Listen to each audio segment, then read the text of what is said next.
Dans cette vidéo, nous allons voir comment utiliser le logiciel OpenProj, qui est un logiciel de planification gratuit, donc pour réaliser un planning de Gantt sur un projet assez simple de changement de machine-outil dans un atelier de fabrication.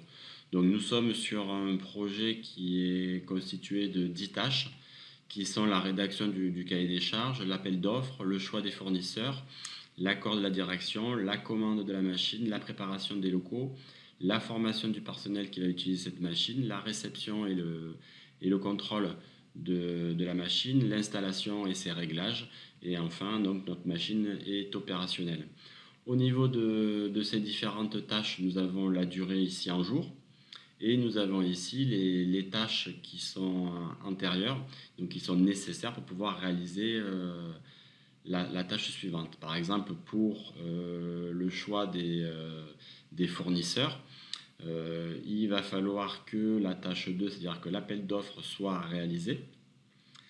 De même pour l'installation et le réglage, nous avons deux tâches intérieures, donc la 6, la préparation des locaux, et la 8, la réception et le contrôle de la machine. J'ai rajouté sur cet exercice des temps d'attente. Par exemple, pour le choix du fournisseur, on a que l'appel d'offres soit fini, mais on a également un délai de 8 jours. D'accord, 20 jours ici pour la tâche 8. Donc nous allons lancer le logiciel OpenProj. Dès l'ouverture, on vous propose donc de créer un nouveau projet. Donc vous allez valider, donc vous cliquez sur créer un nouveau projet. Vous allez rentrer dans un premier temps le nom du projet. Donc ici, on est sur le changement d'une machine outil. On va marquer dans la note qu'on est sur un tour à commande numérique. Et on va dire qu'on se situe dans l'atelier I05. Au niveau du chef de projet, donc vous précisez le chef de projet. Et vous allez ici, puisqu'on est dans planification en avant, préciser la date de début du projet. Donc on va choisir dans le calendrier donc le 14 janvier par exemple 2019 pour débuter ce projet. Dans la plupart des projets, on planifie le projet par rapport à la date de fin, donc on fait une planification ce qu'on appelle en arrière, tout simplement parce que c'est cette date-là qui est imposée par le contrat avec le client. Au niveau de ce logiciel, je vous conseille plutôt de faire d'abord une planification en avant.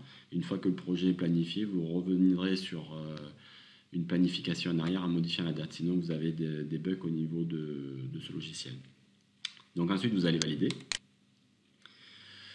Au niveau de l'interface, donc vous avez ici la table dans laquelle on va retrouver le nom des différentes tâches, leur durée et, si j'écarte ici, les prédécesseurs.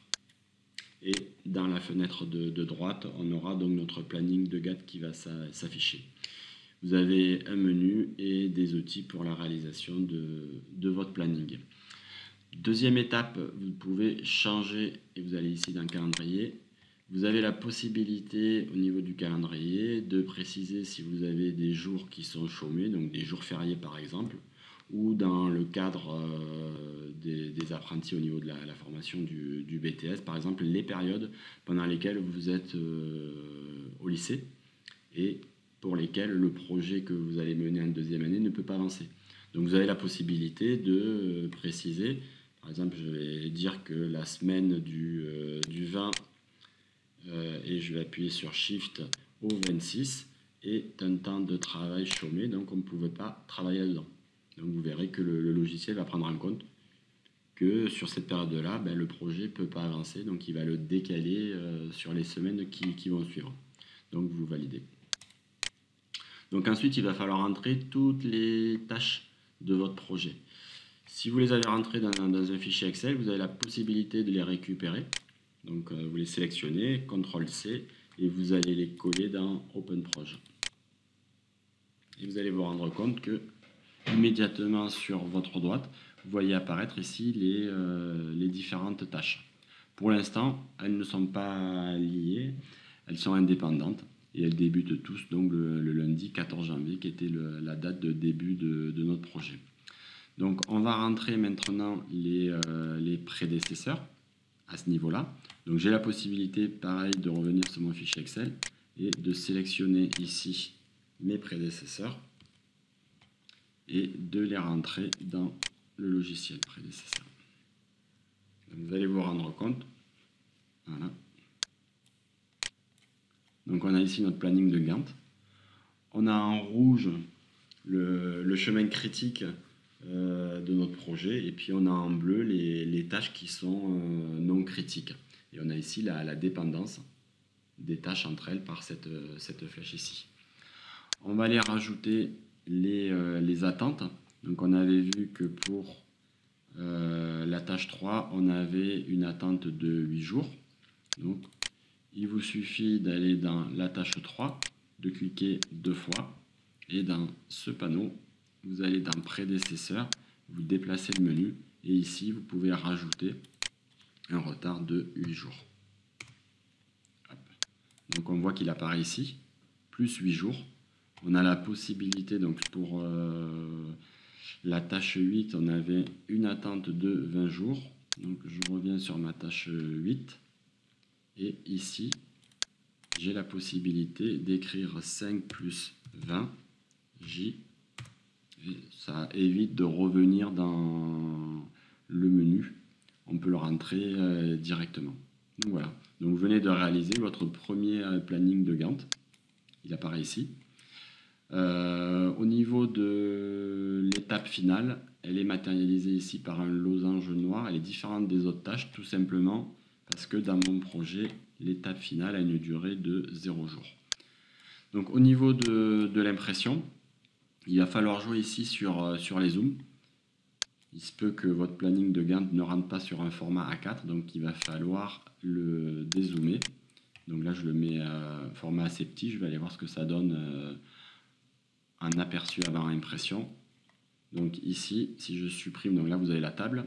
Si je supprime la table, j'ai uniquement le planning de Gantt qui apparaît ici. Donc je peux rezoomer. Donc je reviens sur mon planning, je vais zoomer 2 fois, ça devrait être bon. 1 et 2, on va faire le test. Et on regarde, voilà. Donc j'ai mon planning de Gantt qui apparaît directement là sur un format A4. J'ai la possibilité de l'imprimer directement ou de l'imprimer donc en PDF.